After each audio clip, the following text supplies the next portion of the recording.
وہاں چلے جاؤ دارالفتہ میں تمہارے جواب مل جائے. کہیں گے میں مفتی صاحب سے ہی لوں گا.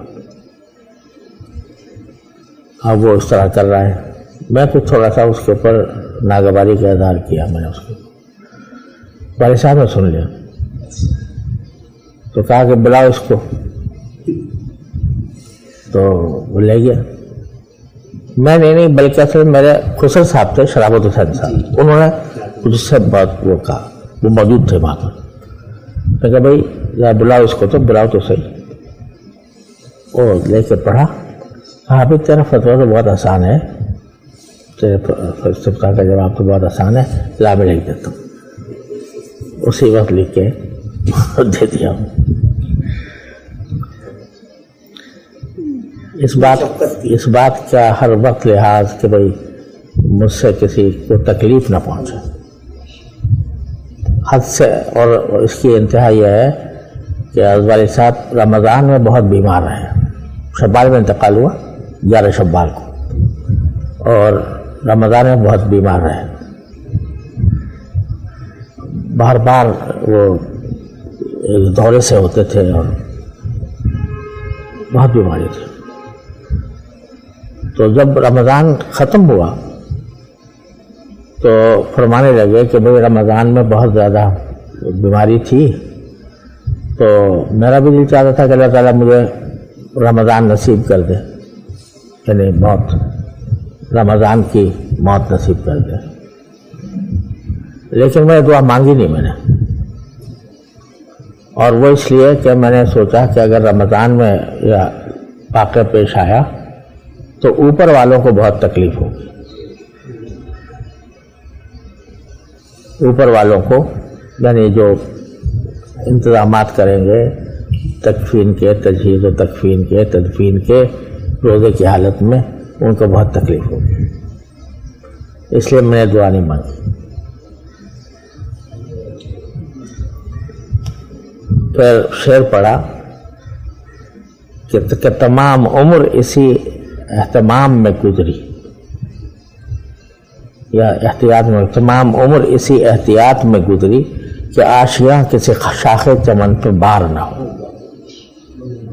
ناظرین, بیماری بھی ایک نعمت ہے کہ عنوان سے ہونے والی شیخ الاسلام مفتی محمد تقی عثمانی صاحب کی گفتگو سے آپ نے بہت کچھ سیکھا ہوگا.